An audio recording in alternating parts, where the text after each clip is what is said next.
Salut les poulets, je vous préviens, je vais être absent peut-être une semaine ou deux, tout simplement parce que ça y est, je déménage bientôt. Enfin, pour vous, techniquement, j'ai déjà déménagé. Cette vidéo sort le mardi 5 octobre. Moi, je déménage le 29 septembre. Maintenant, comme vous le savez peut-être, je préfilme souvent mes vidéos en amont parce qu'en fait, ça me laisse le temps de les monter quand j'ai le temps. Et que ben, je ne vous cache pas qu'une fois que je vais déménager, je vais pas avoir internet pendant quelques jours. J'espère que ce sera que quelques jours et qu'à partir du 5 octobre, j'aurai déjà internet. Mais c'est fort probable que je n'ai pas le temps de refilmer des vidéos juste après. Je pense que d'ailleurs que les vidéos que vous verrez après, ce sera beaucoup des vlogs pour vous faire un home tour et éventuellement un peu de déco. Parce que je crois qu'en fait les vlogs vous ont plu et que j'aime beaucoup faire les vlogs. Et qu'après on va rentrer dans le mois d'octobre et que j'ai envie de faire un petit peu de make-up Halloween, des make-up un peu artistiques. Donc si ça vous intéresse, n'hésitez pas à rester sur la chaîne. Ce que je vous propose du coup, vu que ça va être ma dernière vidéo dans mon studio YouTube actuel, là je pars travailler juste après, donc je vais pas faire un truc trop compliqué. On va essayer de faire quelque chose de rapide mais d'efficace.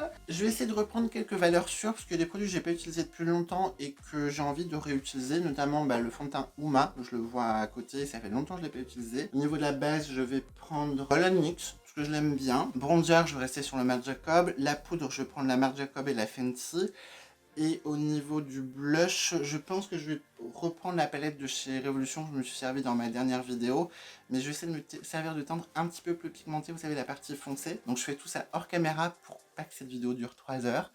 Je vais me servir, donc comme je vous le disais, de cette palette, mais j'ai envie de me servir d'une teinte un petit peu plus foncée. Donc je vais tester cette teinte là, je vais pas en mettre beaucoup. Là je prends un pinceau de chez Beauty Bay, et je vais essayer de juste en mettre un petit peu.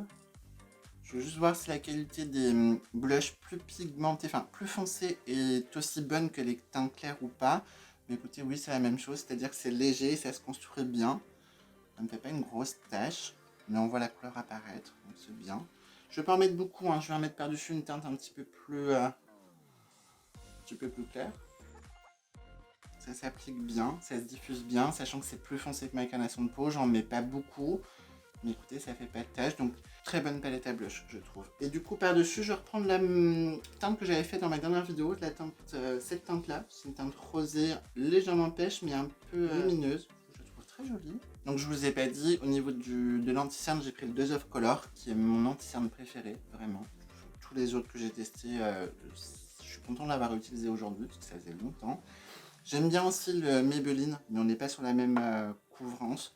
Et le Dose of Color, quand j'ai envie d'une jolie couvrance, c'est mon préféré. Et j'ai repris les sprays Retouch magiques de chez L'Oréal pour mon teint. J'ai l'impression de devoir en mettre beaucoup plus que celui que j'avais avant, mais j'aime bien, ça se diffuse bien. Au niveau de ma base à paupières, j'ai pris la Peel Wiz, parce que ça faisait longtemps que je ne l'avais pas mis. Et au niveau de la palette, je vous avouerai que j'aimerais bien me servir de la Nikkie Tutorial. Je sais que c'est pas une nouveauté, mais voilà, elle est à portée de main. Comme je vous l'ai déjà dit, c'est une palette qui est sortie il y a un petit peu plus d'un an maintenant. Donc il y a eu pas mal de revues. Si vraiment vous voulez un avis sur toutes les teintes, parce que je ne vais pas m'en servir de toutes, hein, n'hésitez pas à regarder. Je sais que Marion Camille en a fait. Enfin, tout le monde a fait une revue sur cette palette-là. De mémoire, ce que je peux vous dire, c'est que la teinte rouge se travaille pas vraiment bien en dégradé. Elle se travaille plus en aplat. Les autres teintes, il n'y a pas de souci. Et les lumineux sont vraiment très beaux. Ce que je vais faire, c'est que je vais déjà commencer avec la teinte Basic Truth. Donc, qui est un beige un peu praliné. Vous voyez, on est un petit peu plus foncé qu'un beige, mais c'est pas non plus quelque chose de trop foncé. Oh, bah d'ailleurs, je... Ouais, non, c'est assez clair. Donc, en fait, je vais remonter carrément sur tout. Je comptais m'en servir en creux de paupière, mais finalement, c'est pas trop foncé. Donc, je vais poudrer tout le dessous et toute la partie fixe de ma paupière fixe. Pardon. En gros, je viens poudrer de là à là.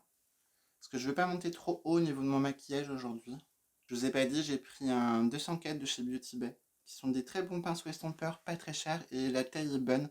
Je trouve que c'est pas trop... Moi, j'ai beaucoup de mal avec les gros pinceaux estompeurs. Je trouve que je suis pas précis avec. Donc, et même si des fois j'aime bien les gros pinceaux pour gagner du temps, j'aime bien quand même avoir un peu de précision, et avec celui-là, je l'ai. Je prends le E18 de chez Morphe. Et je vais prendre la teinte 5M, parce que la teinte Mila, elle me paraît un peu trop orangée pour ce que j'ai envie. Donc je vais prendre cette teinte-là. C'est chaud hein, comme marron, mais je pense que ça va être moins orangé que l'autre teinte. Et je vais essayer de me concentrer vraiment sur la partie externe de mon œil. Et après, je vais reprendre le pinceau que j'avais pris, donc le 204 de chez Beauty Bay. Je viendrai fondre un peu l'extérieur pour donner l'illusion d'une teinte de transition. j'étire un peu ma matière. Je suis un peu comme un queue de crise, entre guillemets. Je viens étirer un peu, pas tout à fait jusqu'au coin interne. Mais voilà, c'est bien.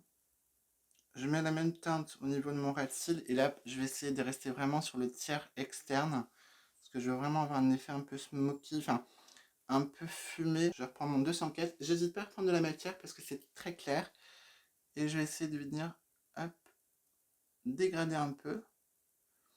J'en mets de la matière et si j'ai besoin, je réintensifierai un petit peu mon marron, mais je vais vraiment essayer de le fondre un petit peu. J'étire juste un tout petit peu parce que je veux pas que ce soit trop rond non plus. Parce que je pense qu'après je ferai un liner marron, mais hop. Vous voyez, je vais légèrement plus étirer. Attention aux formes rondes, ça a quand même tendance à faire tomber un peu le regard. Après, tout dépend de la forme de vos yeux. Moi, ça me fait tomber un peu le regard. Ça va être simple, mais ça va être efficace comme make-up. Enfin, si je le réussis. J'ai envie de me servir de la teinte Slasher, mais ça me paraît peut-être un peu foncé. Du coup, je vais pas faire ça. Je vais plutôt prendre la teinte Blend and Snap, donc le petit rosé simple, rosé, on va dire, entre un rose intense et un vieux rose. C'est assez intéressant. Hop. Histoire de dégrader un petit peu. Donc, je vais mettre ça au-dessus et en dessous. Donc là, j'hésite pas à descendre. On n'est pas sur une teinte trop forte. Je peux me permettre de bien descendre. Pratiquement jusqu'à mon coin interne, au niveau de mon ras de cils inférieur. Je vous ai pas dit, j'ai pris le pinceau applicateur de chez Avril. Là, pour le coup, il est souple. Pas trop large non plus, je trouve. C'est un bon pinceau estompeur. C'est normal, c'est pinceau estompeur et pas pinceau applicateur, comme je viens de vous le dire. Je réintensifie mon marron. Et j'ai envie de passer aux teintes lumineuses. Bien entendu, la teinte Pride, c'est ma préférée, donc j'ai vraiment envie de l'utiliser. Je vais déjà commencer avec la teinte Slasher. Donc, comme je vous l'ai dit, la teinte un peu... c'est une teinte mate. Je sais, je parle de lumineux, mais c'est pas grave. Je commence avec la teinte Slasher. Là, j'ai pris un pinceau Beauty Beige. Je suis pas sûr que ce soit le meilleur, mais... Enfin, pour ce que je veux faire, mais je vais mettre à ce niveau-là. Je dépose ma matière. Je suis mon pinceau parce que j'en veux pas trop. Et je viens flouter un peu. Je vais juste apporter une petite teinte un peu violacée sur la fin. J'ai envie de faire un halo du coup. Bon écoutez, tant pis. C'était pas prévu. Je vais prendre la teinte Slasher. Et je vais l'appliquer au niveau de mon coin interne. Pour rejoindre la forme que j'avais fait en marron. Oui, je n'étais pas prévu. Hein, mais écoutez, je sais pas, je la trouve très jolie. Donc j'ai envie. Toujours avec la teinte Blended Snap. Donc le rose clair, je vais venir flouter un peu la fin. Parce qu'en plus, je me suis un peu emballé à ce niveau-là. Donc, je prends un petit pinceau, je prends un 230 de chez Zoeva. Donc, je fais un petit raccord avec ma teinte violette, donc la teinte Slasher. Je l'étends pas trop, je veux juste qu'il y ait quand même une petite symétrie entre le dessus et le dessous. Sans grande surprise, je vais me servir de la teinte Pride, donc qui est une teinte duochrome qui va dans du rose et du bleu, qui est normal parce qu'on est sur les couleurs du drapeau trans. Et du coup, cette teinte est absolument sublime. J'ai du mal à la décrire parce qu'on est sur une teinte métallisée mais qui contient plein de petites paillettes. C'est vraiment très très très très beau. J'estompe un petit peu des extérieurs. J'en réintègre à l'intérieur. Je veux vraiment que ce soit ma paupière mobile qui donne cette lumière. Au niveau de mon coin interne, je vous avoue que j'hésite entre la teinte Underground et la teinte Ivy et la teinte Roxy Catin. Oh, j'adore le nom. Oh, les trois sont sublimes. Oh, les trois sont sublimes. Cette palette, en fait, les lumineux sont exceptionnels. Ça m'aide pas. La teinte Underground, elle est un peu froide, donc ça n'ira pas avec le maquillage que je viens de faire aujourd'hui. Donc je prends un M574 de chez Morphe. Je vais commencer avec la teinte Roxy Catin. Catane. Pardon. J'aimais bien Roxy Catin.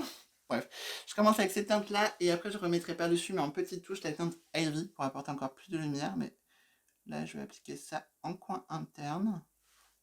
Voilà, on reste dans des tonalités très proches de ce que je viens de faire. Je prends la teinte Ivy, on va prendre un petit embout mousse. J'ai des petites chutes de paillettes, mais plus à ce niveau-là, donc je pense que c'est encore une fois moi au doigt quand j'applique mon lumineux. Bon, après, il y a des petites chutes. Vous prenez un petit goupillon propre, pas comme moi. C'est sûr que je me suis servi pour enlever les poudres de mes sourcils. Et vous grattez. Voilà. Au niveau de l'highlighter, je vais prendre cette palette-là, puisqu'elle est à portée de main, très honnêtement. Mais je me dis que cette petite teinte-là pourrait être pas mal. Donc, c'est la palette Cold, c'est la Ultra Glow Cold de chez Révolution. En pinceau Nabla, parce que je veux pas non plus que ça soit trop épais. Et je vais me servir de cette teinte-là, parce que ça a l'air d'être une teinte un peu bleu violacé, un peu duochrome. Je pense que ça irait très bien.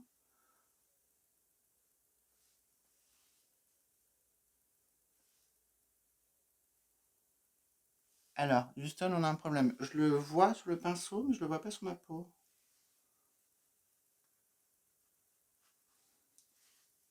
Moi, attendez. Je reprends mon pinceau avril, hein, mon pinceau chouchou. Si ça marche pas avec le pinceau avril, ça marche avec aucun pinceau. En fait, je pense que la texture, elle est un peu cirée. Attendez. Voilà.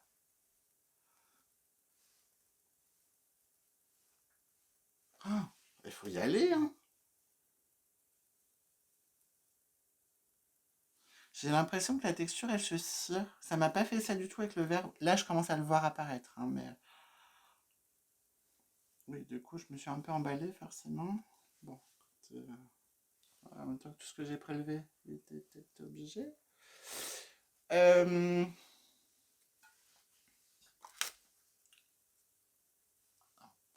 J'estompe un peu. Ouais, je me suis un peu emballée du coup. Mais j'ai un doute. Je vais prendre la petite teinte un peu pêche qui est à côté, que je prélève très bien. Et je vais mettre ça sur mon nez. Ah bah celle-ci, elle se prélève très bien et elle s'applique très bien. Je pense que juste un petit défaut avec cette teinte-là, c'est peut-être un peu ciré. Je la gratterai avec un... Alors, quand vous avez un produit qui se cire, que ce soit un blush, un highlighter, un produit compacté, ça peut arriver sur certaines formules. L'astuce pour pouvoir vous resservir du produit, il faut gratter la surface. Donc moi je prends un petit goupillon propre et j'enlève la surface. Donc ça vous fait perdre un peu de produit, mais ça vous permet de pouvoir vous en resservir. L'un dans l'autre. Je vais continuer mon make-up tranquillement et on se retrouve juste après. Donc je mon mascara. Le crayon, je vais pas vous dire ce que j'ai mis puisque j'ai un peu galéré. J'ai fait des tests et ça me plaît pas. J'ai l'impression qu'il manque quelque chose à mon make-up. Mais j'arrive pas à savoir quoi. J'avais envisagé au départ de faire un trade liner. Est-ce que c'est ça qui me manque? Peut-être.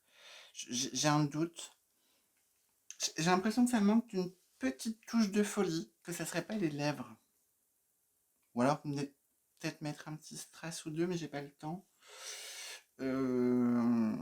C'est pour ça que je fais plein de choses en accéléré aujourd'hui et que je vous explique un peu moins parce que j'ai vraiment pas le temps. Mais du coup, je trouve que ça manque de quelque chose. Écoutez, je vais juste mettre deux petits strass en coin interne parce que j'ai pas d'idée et que je vous dis, je trouve que ça manque de quelque chose. Du coup, ça va me permettre de tester une colle, la colle duo, une colle à fossiles que j'ai pas encore testée. Bon, je pense que tout le monde la connaît sauf moi.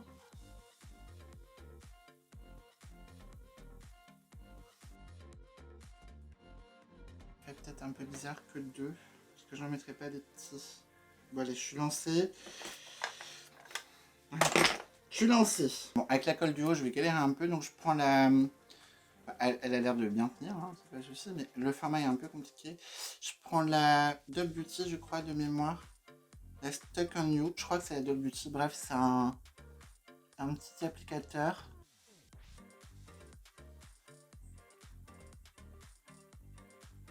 Ouais.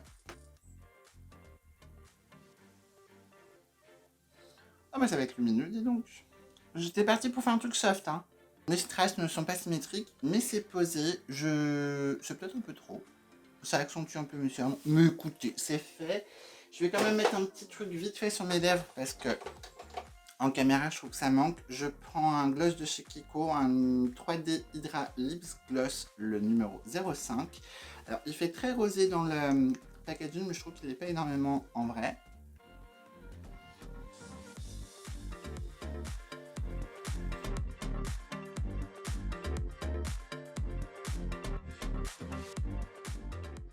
Voilà pour cette petite vidéo. La palette de Nikki Tutorial en collaboration avec Beauty Bay, très bonne palette. Après, je n'en doutais pas, j'aime beaucoup les produits Beauty Bay, comme vous savez, et j'aime bien Nikki Tutorial, donc voilà. Sinon, le reste, j'ai pas testé beaucoup de nouveautés, donc j'ai pas forcément grand chose à vous dire. Si ce n'est que j'avais quand même envie de faire une dernière vidéo avant de quitter mon studio YouTube, enfin mon lieu de tournage, qui est en ce moment aussi mon bureau, mon lit, ma chambre, enfin. En ce moment, cette pièce est un petit peu fourre-tout. Mais bon, je déménage très prochainement pour moi, comme je vous l'ai dit. Je vais pas très loin de là où je suis actuellement. En fait, je serai à vol d'oiseau à 450 mètres de ma maison actuelle. Donc voilà, je vais pas être très loin. Mais j'avais vraiment envie de faire une dernière vidéo avant de partir parce que voilà, c'est ma maison, c'est mon chez-moi, c'est mon studio que j'ai aménagé, réaménagé, réaménagé. Et mine de rien, ça va faire bientôt 1 an que j'ai lancé ma chaîne YouTube. Ça va faire bientôt 1 an que je fais le guignol devant ma caméra. Vous vous rendez compte? C'est le 25 octobre que je fêterai mes 1 an de YouTube. Donc je vais essayer de vous préparer des vidéos pour ça. Si j'ai un petit peu de temps, je vais essayer, hein. Voilà. Comme je vous l'ai dit, les prochaines vidéos, ça sera certainement un peu de vlog pour la nouvelle maison, un petit peu un home tour avant rangement, décoration et tout, parce qu'il y a un budget que je n'ai pas vraiment pour tout décorer pour l'instant. Et je vais essayer d'intégrer surtout des vidéos un petit peu de make-up un peu Halloween. Je ne suis pas Marion Caméléon, ne vous attendez pas à des trucs... voilà. Mais j'ai envie d'en faire parce que j'en ai pas fait depuis 1 an du coup et que j'aime bien ça. Donc j'ai envie de me tester un petit peu au maquillage un peu plus artistique, un petit peu plus extravagant. Voilà. Et puis bien sûr, toujours des crash tests, toujours des avis, des tutos make-up, un peu comme je fais actuellement. Mais bon, ça sera dans un autre lieu. Je ne sais pas encore trop comment ça va s'organiser. Donc il y aura peut-être un petit moment où les éclairages seront pas parfaits. Il y aura peut-être un... Bref. Bah vous savez quoi, je vais pas faire le quart de racolage. Je vous demande de liker, de vous abonner. Bref, moi je vous dis à bientôt pour une prochaine vidéo. Et en attendant, bisous les poulets.